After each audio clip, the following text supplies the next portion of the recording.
pagi hari ini. Ya Tuhan, terima kasih.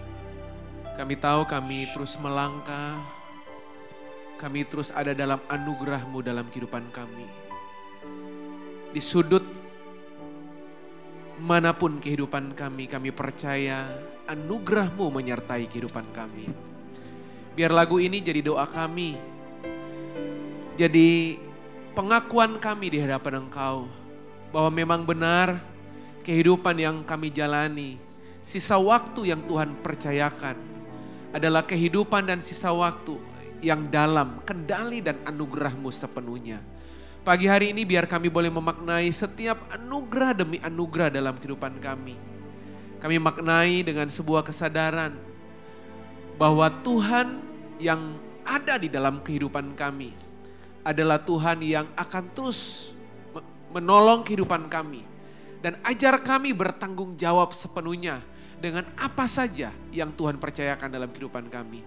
Terima kasih buat pagi hari ini, kami datang pagi hari ini karena kami rindu untuk dengarkan firman-Mu.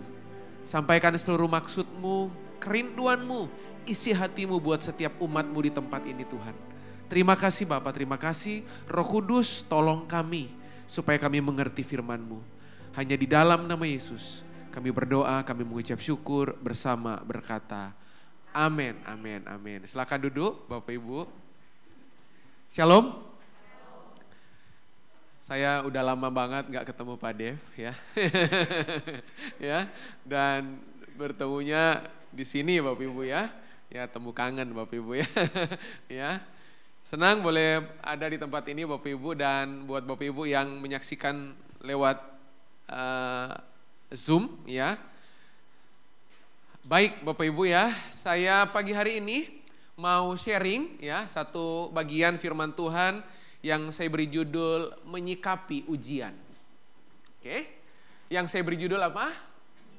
Menyikapi ujian. Sebab kemenangan ujian itu bukan waktu kita ngalamin, bukan. Kemenangan ujian itu justru dimenangkan lewat sikap menghadapinya. Saya ulang Bapak Ibu ya. Kemenangan ujian itu tidak pernah dimenangkan pada saat kita mengalami dan melewatinya, bukan.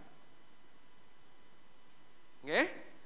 Jadi kemenangan ujian dalam kehidupan saya tidak pernah saya mulai waktu gini. Saya ngalami dan saya melewatinya. Karena ada begitu banyak orang Kristen ngalami dan melewatinya, nggak menang-menang. Setuju Bapak Ibu? Datang lagi kan ujiannya kan? Betul ya? Mirip ya Bapak Ibu ya, pernah ngalamin ya? Kita melewati ujian itu, lalu kemudian datang lagi yang mirip dan nggak pernah menang-menang. Kalau toh melewatinya karena persoalan waktu aja. Nah makanya pagi hari ini Bapak Ibu Alkitab mengajar kita bahwa kemenangan dalam ujian tidak waktu saya mengalaminya, atau waktu saya melewatinya, atau waktu saya melaluinya. Bukan. Tapi kemenangan dalam ujian udah terjadi jauh sebelumnya waktu saudara punya sikap yang benar terhadap ujian. Amin Bapak Ibu. Ambil contoh. Bapak Ibu tahu nggak? Kekayaan itu nggak pernah dimulai waktu Anda punya duit. Halo? Setuju? Bapak Ibu pernah lihat banyak orang kaya sombong? Jadi Bapak Ibu jangan bilang ini, udah kaya sombong, miskin juga sombong Bapak Ibu. Bapak Ibu pernah dengar orang miskin sombong? Jarang ya? Lebih banyak? Kaya? Oh enggak ya, kebalik ya. Udah miskin, sombong. Nah Bapak Ibu sama, bahwa ternyata Tuhan itu gini, sebelum Dia anugerahkan sesuatu dalam hidup kita di tangan kita, jauh lebih penting bagaimana saya menyikapi terhadap sebuah kejadian, bagaimana mental saya menerima keadaan tersebut, itu jauh lebih penting daripada kejadian itu sedang terjadi dalam hidup saya. Amin Bapak Ibu. Sebab gini Bapak Ibu, Tuhan janji Anda pasti menang. Tapi berapa lama Anda memenangkan, itu seumur sikap Anda kepada kejadian itu. Saya ulang ya. Mau berapa lama Anda akan ngalami ujian tidak bergantung di tangan Tuhan. Yang bikin lama, sikap kita.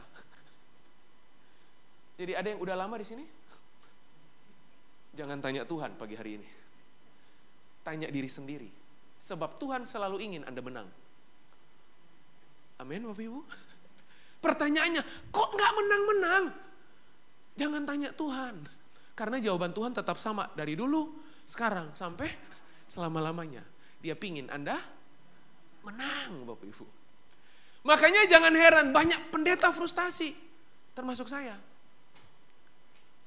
Konseling jemaat maksudnya. Itu isunya sama terus dari kekinian sampai kekekalan. Ujiannya beda-beda, tapi pertanyaannya sama. Ada dua pertanyaan yang paling sering diajukan, ditanyakan sama orang Kristen. Yang pertama, kenapa mesti saya Pak ngalaminya? Setuju nggak Bapak Ibu? Oh, atau enggak ya? Ya puji Tuhan kalau gitu ya Bapak Ibu ya. Yang pertama gini Bapak Ibu, ada kelompok orang Kristen yang datang selalu tanya gini, kenapa mesti saya pastor? Kenapa? Mungkin Tuhan bakal jawab, emang kenapa enggak?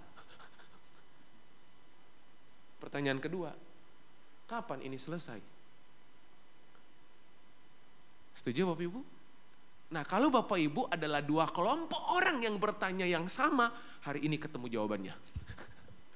Jadi kalau Bapak Ibu saudara berkata gini, kenapa mesti saya? Tuhan mungkin jawab gini, memang sesuai urutan. Halo Bapak Ibu, tahu sesuai urutan? Tunggu waiting list Bapak Ibu. Karena semua masuk terdaftar Bapak Ibu. Pertanyaan kedua, kalau Bapak Ibu tanya sampai kapan ini terjadi? Hanya sampai sikap Anda benar di hadapan Tuhan. Jadi selama nggak benar-benar, selama itu penderitaannya bakal berlangsung. Amin Bapak Ibu. Nah makanya hari ini saya mau bahas bagaimana menyikapi ujian. Sebab kemenangan ujian itu di sikapnya. Halo Bapak Ibu. Bapak Ibu paham pagi hari ini? Jadi kemenangan Anda menjalani ujian demi ujian. Terserah ujiannya dalam bentuk apa. Ada beberapa Anda di ruangan ini, ujian itu datang dalam bentuk berita. Tiba-tiba lagi dengerin khotbah, masuk WA. Tek, itu berita. Yang menghadirkan ujian. Ada beberapa Bapak Ibu yang duduk di ruangan ini, ujian itu datang dalam bentuk vonis dokter. Stadium 4, 3 bulan dari sekarang, hitung mundur. Beberapa dari Anda, ujian itu datang mendadak. Yang bukan Anda yang desain. Setuju? Tapi beberapa dari Anda, ujian itu datang karena Anda lah yang mendesain. Dengan keputusan-keputusan yang Anda pilih, yang kemudian mengantar Anda berhadapan dengan persoalan. Halo Bapak Ibu, Bapak Ibu pilih yang mana? Nggak ada yang mau milih kan? Masalahnya Anda nggak pilih, dikasih pilihan dan dipilihkan. Nah makanya Bapak Ibu hari ini udah nggak usah fokus di kesulitannya, nggak usah fokus di ujiannya karena pasti datang. Setuju?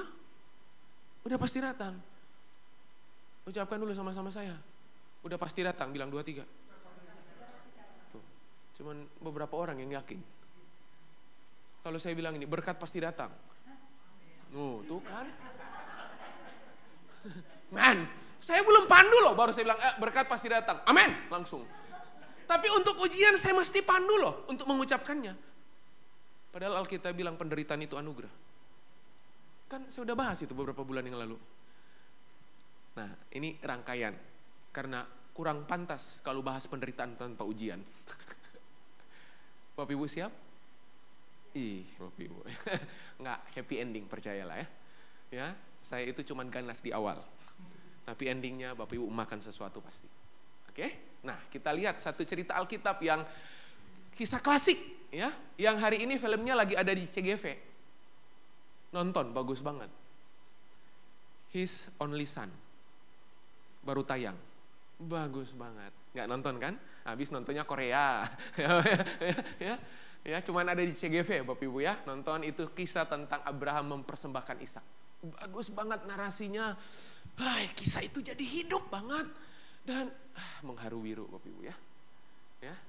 Kalau Bapak Ibu nonton itu baru tahu rasanya gimana rasanya Abraham dan gimana pedihnya Sarah dan gimana terganggunya Ishak. Tapi hebatnya Abraham, dia tetap memutuskan mengerjakannya. Halo? Nonton. Ya. Oke, mari kita lihat Kejadian pasal 22. Kejadian pasal yang ke-22. Oke, judulnya, titlenya Kepercayaan Abraham diuji. Oke, saya mau tanya. Kalau Bapak Ibu Saudara baca judul perikopnya, titlenya sebelum kita baca ayat 1 dan seterusnya. Di situ ada tulisan judulnya Kepercayaan Abraham diuji. Berarti yang Tuhan uji itu apanya? Abraham. Apa? Kepercayaan. Setuju Bapak Ibu? Coba saya tanya, berapa banyak Bapak Ibu percaya Tuhan? Ya, percaya. Anda baru akan ngerti benar-benar Anda percaya Tuhan kalau kepercayaan Jeffrey diuji. Anda baru akan ngerti benar-benar arti kata kepercayaan yang diuji itu kalau Anda letakkan nama Anda di tengah kepercayaan dan diuji. Kepercayaan Pak Dev diuji. Nah, Pak Dev dan saya baru akan ngerti arti kepercayaan yang diuji kalau kita letakkan nama kita di antara kepercayaan dan diuji itu. Kalau belum, gampang kalau pendeta tanya. Namanya ngerti Tuhan. Iya, pasti. Gak usah kaget. Makanya pendeta gak perlu senang kalau banyak yang angkat tangan. Ya. Sebab Alkitab bilang yang diuji dari Abraham adalah kepercayaannya. Nah, kenapa kepercayaannya diuji? Karena gini Pak, Bu. Abraham itu dijanjikan, itu udah dari puluhan tahun yang lalu. Pak, Bu, kalau ada orang janji sama saudara, dia belum tepati 1 minggu, masih aman enggak? Aman. Sebulan? Aman. 25 tahun. Nah, baru bisa bilang Tuhan itu kayak apa? Itu Abraham Bapak Ibu. Itu 25 tahun itu loh diuji, padahal dia sebelumnya 25 tahun yang lalu dia dapat janji lewat penglihatan. Tuhan hadir head to head dengan dia. Abraham lihat bintang di langit, pasir di laut, nanti keturunanmu itu akan sebanyak itu. Aminnya gampang kalau yang gitu. Men, lari sama Sarah. Sarah, aku habis ketemu Tuhan loh. Hah? Sarah bilang, hah? Kamu ketemu Tuhan yang mana? Loh, Sarah tanya gitu. Kamu ketemu Tuhan yang mana? Tuhan Allah yang maha tinggi itu loh. Dia ngomong apa? Keturunanmu akan seperti bintang di langit, pasir di laut. Nah, saya mau kasih tahu. Kadang-kadang janji itu tabrakan dengan fakta. Kira-kira kalau Anda yang jadi Sarah, Anda ngapain? Kalau dokter udah vonis, andul. Coba, saya mau tanya Bapak Ibu. Anda dengar janji Tuhan, nanti bukan dari suku yang lain, nanti dari kamu ini loh 12 suku ini nanti lahir. Terus fakta menunjukkan, mandul. Nah, Tuhan itu suka merealisasikan janji pada hal-hal yang mustahil. Karena kalau Anda pingin menerima janji pada hal yang terukur, ya ampun, semua orang bisa melakukannya. Makanya kalau Anda mengharapkan janji Tuhan, Anda mesti juga mengharapkan kemustahilan bertemu, kemustahilan berjumpa dengan fakta-fakta yang menjauhkan Anda dari janji. Supaya janji itu benar-benar Anda rasakan. Nih, kepercayaan Jeffrey diuji. Apanya yang mau diuji? Kalau semuanya terukur. Halo? Setuju Bapak Ibu? Apanya tantangannya? Terus bagaimana saya bisa tahu? Waktu tadi Anda angkat tangan, Anda bilang amin. Waktu saya tanya berapa banyak saudara percaya Tuhan? Dari mana saya tahu? Oh, dari ujian. Loh, setuju nggak Bapak Ibu? Kelihatannya gak siap khotbah ini Bapak Ibu ya. Jadi Pak Bu, bukan hanya Anda berkata gini, Tuhan baik. Tuhan baik itu waktu Anda bertemu dengan keadaan gak baik dulu. Kalau Tuhan baik karena keadaan Anda lagi baik, itu mah Tuhan yang biasa. Makanya kepercayaan yang diuji itu nama Anda tuh. Bagus, di tengah-tengah. Bagus banget tuh judulnya. Itu gak ditulis gini, Abraham diuji kepercayaannya. Enggak. Kepercayaan Abraham diuji. Supaya dijepit di tengah-tengah. Dia noleh ke kiri, kepercayaan. Dia noleh ke kanan, diuji. Dia gak boleh noleh ke kiri, dia gak boleh noleh ke kanan selain noleh ke atas. Nah, kita lihat Bapak Ibu kisah menarik ini. Ayat pertama. Setelah semuanya itu Allah, wow, ayat pertama. Siapa yang mencoba Abraham? Siapa yang mencobai Abraham? Allah. Jadi kalau Bapak Ibu bilang ini, Tuhan aku percaya. Tuhan bilang, bukti kepercayaan Anda itu ujian. Tuh, baru ayat 1 aja kita udah khawatir kan Bapak Ibu. Setelah semuanya itu yang mencoba Abraham adalah Allah. Poin pertama saya, sikap menyikapi ujian yang pertama. Sadari bahwa ada beberapa ujian datang hampiri Anda, itu based atau by design of God. Halo? Makanya kalau ketemu orang yang lagi ngalamin ujian, jangan suka dihakimi. Nanti ntar lagi Anda urutan berikutnya. Kita kan suka gitu. Kita kalau lagi kuat itu loh. Kalau ketemu orang ya, imannya lagi tangguh, lagi teguh. Makanya kurang saat teduh. Kurang teduh kamu. Apalagi kurang saat. Ya, kurang saat teduh, kurang renungkan firman, kurang pelayanan, kurang komsel, kurang. Nah, begitu Anda bilang kurang sama dia, Tuhan tambahkan dia, Anda yang jadi kurang. Karena jelas di sini Alkitab bilang setelah semuanya itu Allah mencoba Abraham. Dan tahu nggak, Allah mencoba Abraham itu Anda lihat tuh di pasal-pasal berikutnya Bapak Ibu. Anda lihat, itu kali kedua itu Tuhan kasih janji sama Abraham. Kenapa? Karena Sarah lagi goyah imannya. Lo lagi goyah imannya. Dan Bapak Ibu tahu nggak? Nanti Anda baca sendiri Alkitab. Tuhan itu berkali-kali jumpai Abraham pada saat Abraham mau gugur imannya. Tuhan datangi lagi. Abraham, masih ingat janjiku? Tuhan pelihara imannya. Jadi hal yang pertama, bagaimana saya menyikapi ujian? Yang pertama, Pak Bu, dengar baik-baik, tanamkan ini di pikiran Anda bahwa tidak semua ujian datang atas dasar hukuman. Halo?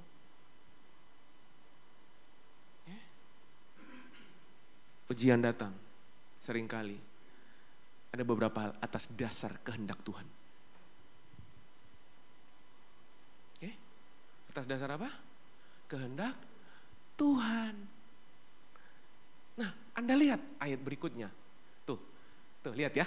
Tuhan itu, ayat pertama dulu naik. Tuhan itu kalau mencobai Anda, mengizinkan pencobaan, selalu dia cobai Anda dengan firman. Halo? Karena waktu Alkitab menulis Allah datang mencoba Abraham, sekaligus dia datang berfirman kepada Abraham. Abraham, lalu sahutnya, ya Tuhan. Clear sampai sini Bapak Ibu? Pak Bu, kalau yang di luar sana cobai Anda, nggak pakai firman. Kalau sampai Tuhan datang mengizinkan pencobaan, dihampiri Anda pakai firman. Dia pakai firman. Supaya nggak ngasal Bapak Ibu. Clear sampai sini Bapak Ibu? Ayat 2, lihat. Nah, lihat. Firman-Nya. Nah, yang kedua Bapak Ibu, perhatikan baik-baik. Sikap menyikapi atau bagaimana saya menyikapi ujian yang pertama tadi saya katakan gini. Bahwa ujian itu seringkali didesain sama Tuhan. Dan gak usah khawatir, dasar dia desain selalu dengan firman-Nya. Tapi yang kedua jangan lupa. Cara kita menyikapi ujian perhatikan gini. Perhatikan baik-baik. Yang Tuhan uji selalu yang paling bernilai. Tuhan gak pernah uji hal-hal yang remeh-temeh dalam hidup Anda. Dia selalu akan uji sesuatu yang menurut Anda paling berharga, paling bernilai. Makanya gini, kalau ada beberapa Anda yang paling berharga itu adalah harga diri Anda, dia akan uji harga diri Anda sampai di titik terendah. Karena Tuhan tahu titik terendah adalah titik terdekat Anda dengan Dia. Jadi titik terendah itu justru titik terdekat Anda dengan Tuhan. Beberapa dari Anda, ujian itu gini, beberapa dari Anda bukan harga diri. Beberapa dari Anda ini, harta Anda udah jadi Tuhan Anda. Makanya yang dia uji, yang dia pukul, itu persoalan harta. Beberapa dari Anda, yang dia uji itu selalu yang bernilai, berharga. Beberapa dari Anda, anak yang Anda banggakan. Izinkan itu terjadi. Coba, makanya gini, kalau ada hal yang berharga, yang bernilai menurut Anda, dan Anda genggam sekuat mungkin, bersiaplah, Anda dapat urutan pertama, untuk diuji di bagian itu. Halo? Makanya yang suka genggam-genggam sesuatu, yang paling bernilai, yang paling berharga, itu mempercepat kedatangan ujian. Lihat ayat ini, firman-Nya. Tuh. Ambillah anakmu. Itu gak ada tulisan ini, ambillah anakmu tok. Pasti Abraham kasih Ismail. Setuju gak Bapak? Kan Ismail udah remaja. Jaraknya jauh. Halo? Ambillah anakmu yang apa? Yang tunggal itu. Yang mana yang tunggal itu? Yang engkau kasih. Yang mana yang engkau kasih? Namanya jelas loh. Tuhan itu ya, kalau udah minta spesifik, bernilai, jelas. Jadi jangan ngibulin Tuhan Bapak Ibu. Tuhan, ini yang paling berharga. Tuhan bilang enggak, masih ada. Kadang-kadang yang Tuhan minta kita nggak mau ngasih. Yang Tuhan gak minta, kita royal ngasihnya. Nih. Itu seakan-akan lagi membuktikan gini, oh aku mengasihi Tuhan kok. Loh yang Tuhan gak minta Anda kasih, yang Tuhan minta Anda gak mau kasih. Halo? Setuju Bapak Ibu? Ambillah anakmu yang tunggal itu yang engkau kasih, yakni Ishak. Pergilah ke tanah Moriah dan persembahkanlah siapa di sana? Ishak di sana sebagai korban bakaran pada salah satu gunung yang akan kukatakan kepadamu. Dengar baik-baik Pak Bu. Yang namanya korban, Tuhan tuntut selalu yang bernilai. Mana ada korban yang receh? Bapak Ibu makanya tahu, tadi kita nyanyi. Anugerahnya, nyawanya dia berikan. Loh, Bapak Ibu tahu nggak? Persoalan anugerah itu, persoalan nilai dan kehidupan. Makanya Tuhan serahkan dirinya karena Anda bernilai. Bagaimana mungkin Anda korban tanpa sebuah harga? Makanya kalau sampai dia korbankan dirinya untuk Anda, berarti di mata Tuhan Anda bernilai banget. Nah, yang menarik adalah begini Bapak Ibu. Tuhan korbankan dirinya untuk Anda yang bernilai.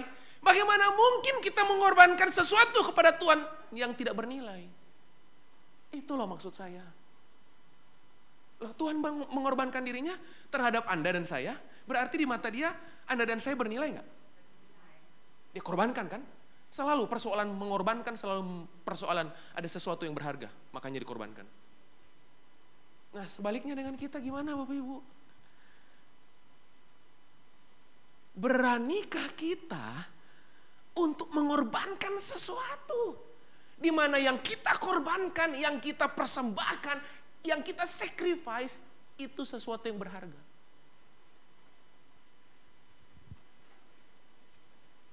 Halo Bapak Ibu. Dulu waktu kita masih susah Bapak Ibu ya. Wah.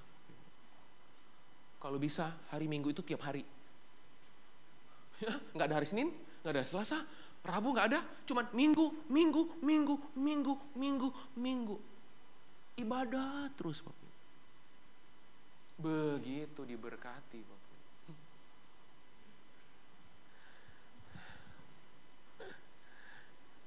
Halo.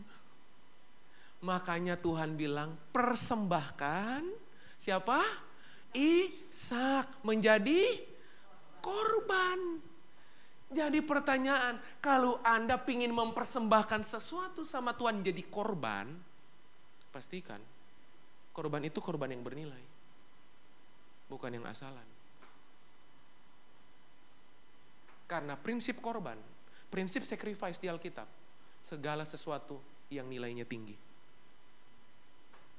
Dan setiap orang berbeda-beda. Amin Bapak Ibu. Nah makanya gini, kalau Anda punya sikap yang benar terhadap ini Bapak Ibu, loh, Anda akan memenangkan ujian apapun dalam kehidupan. Dia belum datang aja udah menang loh, bayangkan. Ujian itu belum datang, Anda udah menang. Makanya waktu dia datang tetap menang. Lawang memang belum datang udah menang kok. Terus dia datang ngapain? Nguji Anda masih tetap menang apa enggak? Gitu. Kita kebalik kan? Nguji hanya untuk gagal lagi kan? Gitu. Sementara perspektif Tuhan, menang lagi. Ya, menang lagi. Harusnya itu yang terdengar, bukan ini. Ya, kalah lagi. Harusnya, ya. Kenapa? Menang lagi. Gitu Bapak Ibu. Halo? Nah, coba lihat ayat ketiga. Saya lanjut. Nah, Bapak Ibu ayat ketiga. Lihat. Ujian itu menuntut keputusan. Ayat ketiga. Sikap kita terhadap ujian, ingat baik-baik. Ujian itu menuntut keputusan yang teguh. Dari mana saya tahu?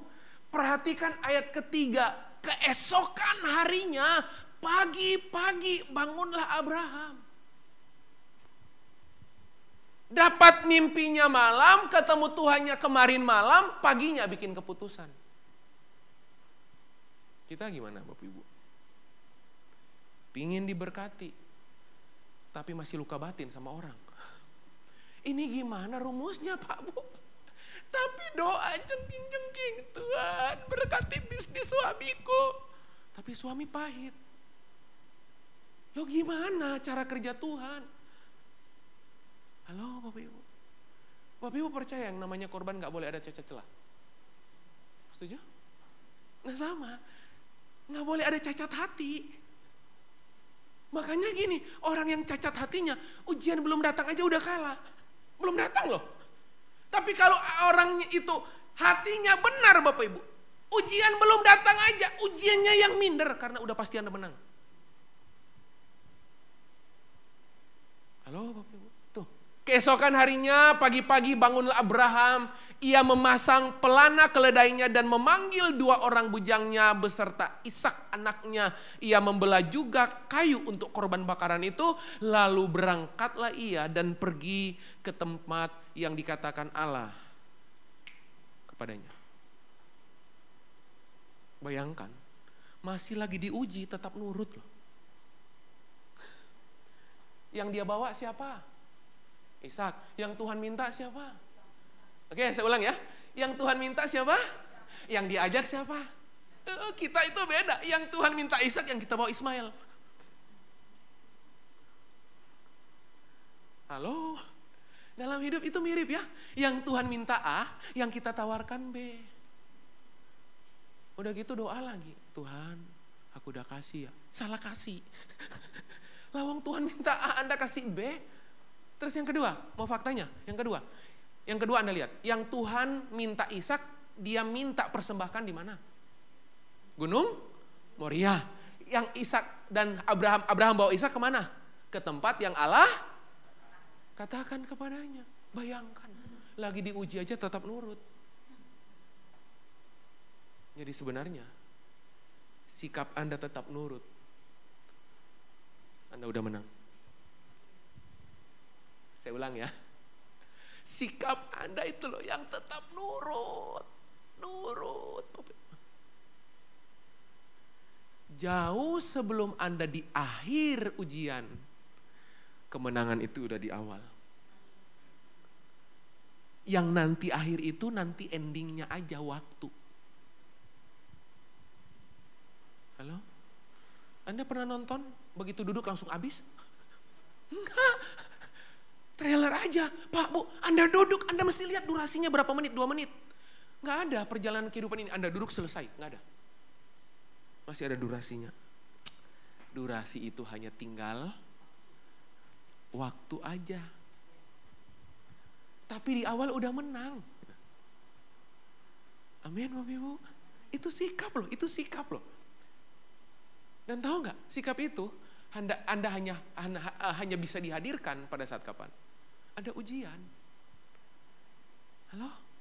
Anda pernah lihat anak Anda paling rajin belajar? Pas kapan? Ujian.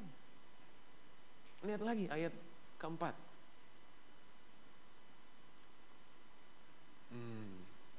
Lihat. Ketika pada hari ketiga. Bapak Ibu, kalau Bapak Ibu nonton His Only Son itu, memang 3 hari perjalanan tuh Abraham. Itu bukan pakai maskapai penerbangan Bapak Ibu ya. Selamat datang di ruang tunggu G7. Penerbangan Garuda Airlines akan menerbangkan beberapa menit lagi. Bapak Ibu udah antri gitu. Abraham itu jalan Bapak Ibu. Dan kebayang Sarah di rumah kayak apa hatinya? Halo? Saya ulang ya. Abraham dengan Ishak dan kedua bujangnya berempat jalan menuju Moria. Yang di rumah itu loh.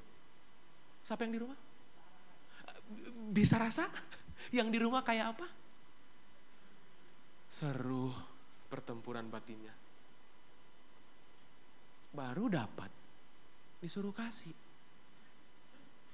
Nah, jadi jangan kaget ya. Kalau tiba-tiba baru dapat disuruh kasih. Nggak, sama Abraham gitu. Ulang ya. Jangan kaget dalam kehidupan Anda. Baru dapat suruh kasih. Abraham sama. Ketika pada hari ketiga Abraham melayangkan pandangannya atau pandangnya, kelihatanlah kepadanya tempat itu dari jauh. Tuh, orang itu kalau nurut, dia cepat banget lihat sesuatu. Bukan gini, mana. Loh, setuju gak Bapak Ibu? Itu loh, sikap hati Abraham itu loh. Dia tahu Gunung Moria dan dari jauh. Yes, itu dia. Kalau kita, ya udah datang dia. Abraham tajam melihat. Itu loh, sikap hatinya dia itu loh. Ya ampun, dia tak, itu Gunung Moria. Dalam hati, ntar lagi. Lihat ayat kelima Bapak Ibu. Ayat kelima. Kata Abraham kepada kedua bujangnya. Nah ini benar, ada di filmnya. Nonton Bapak Ibu. Ada di filmnya. Dia ngomong sama 2 bujangnya. Salah satunya Eliezer. Yang sebelumnya Eliezer itu akan dapat warisan. Karena Abraham gak punya anak. Itu udah ada pembicaraan dengan Sarah. Nanti Eliezer yang dapat. Karena Eliezer ikut Abraham bertahun-tahun. Tapi ternyata Tuhan bilang, bukan. Ahli warisnya bukan Eliezer, ahli warisnya itu dari darah dagingmu sendiri. Nah, perhatikan ayat kelima. Kata Abraham kepada kedua bujangnya itu, tinggallah kamu di sini dengan keledai ini. Aku beserta anak ini akan pergi ke sana. Kami akan worship, sembayang, sesudah itu kami kembali kepadamu. Bayangkan. Ini ada yang aneh gak kalimat ini? Ada ya? Kalimat yang anehnya di mana? Betul Pak Dev. Sesudah itu kami kembali. Loh, tahu kata kami? Berapa orang? 2 ya.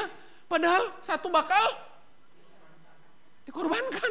Terus kami, loh kok kami? Ada yang bilang gini, karena Ishak gak tahu kalau dia mau jadi korban. Apapun itu, tapi bagi saya, Abraham itu tetap punya iman. Bahwa kalau Tuhan ambil, Tuhan akan tetap berkati. Amin. Makanya dia berkata kepada kedua bujangnya, sesudah itu kami kembali kepadamu.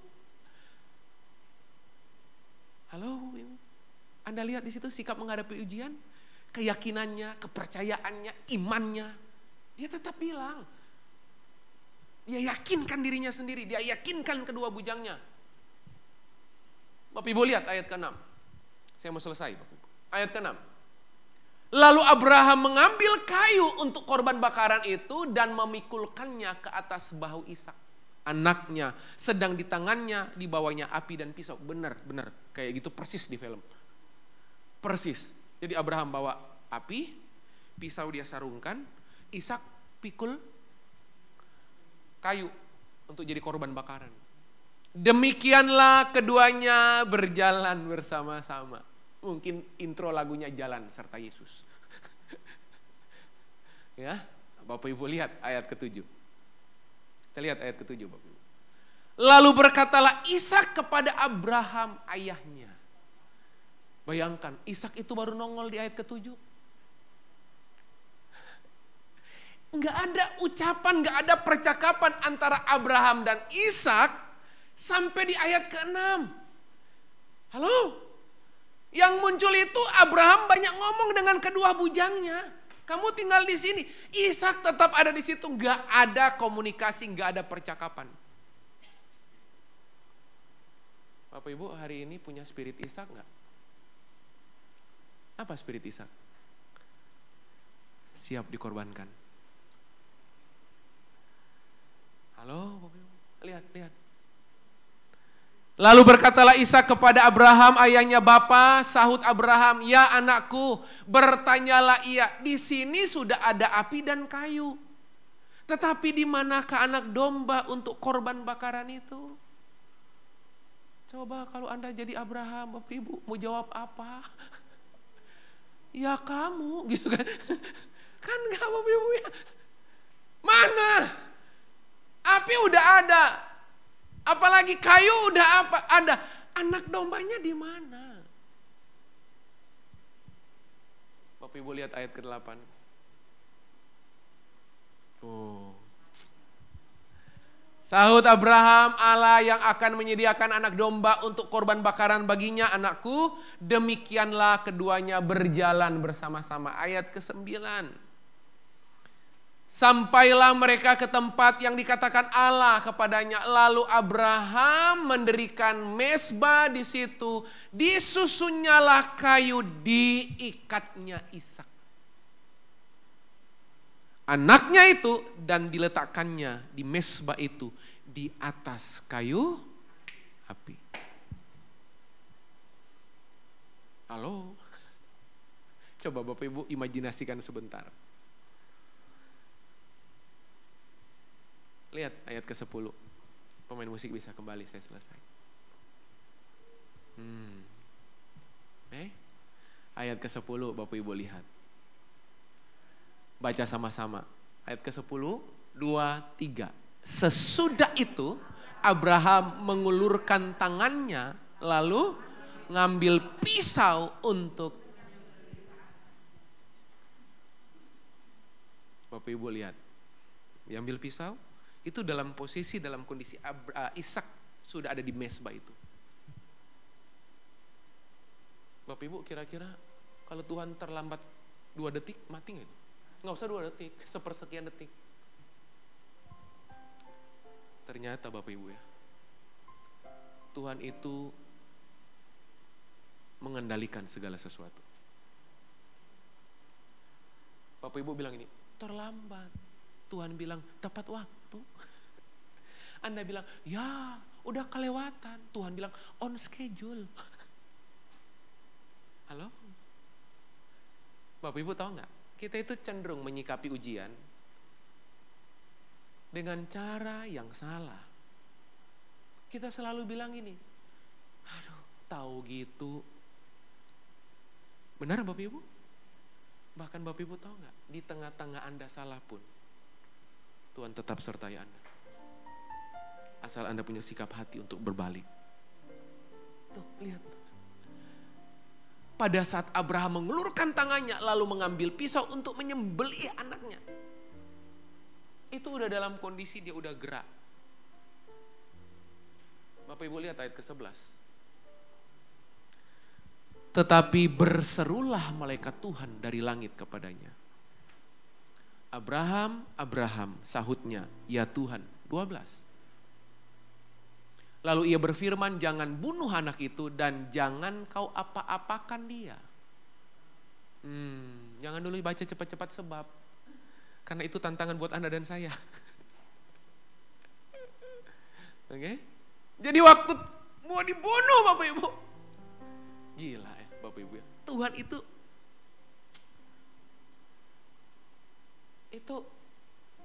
arahnya, pandangannya, pikirannya selalu tertuju sama kita. Gak pernah tinggalkan kita barang sedetik pun. Bapak Ibu pernah ketinggalan pesawat atau kereta? Saya pernah pelayanan ke Jogja Bapak Ibu. Oke? Saya berangkat naik kereta karena ingin menikmati waktu. Karena kalau pesawat cepat banget nyampenya. Nah kalau di kereta bisa lagi sambil kerja gitu ya. Waduh Bapak Ibu, hari itu Surabaya hujan deras. Saya harus ke Gubeng. Saya pikir 1 jam sebelumnya saya udah bisa nyampe. Ternyata Bapak Ibu, benar. Saya nyampe 1 jam, di menit yang sama saya lari dengan koper Bapak Ibu. Berapa banyak Bapak Ibu percaya kalau dalam tekanan kita jadi pelari tercepat di dunia?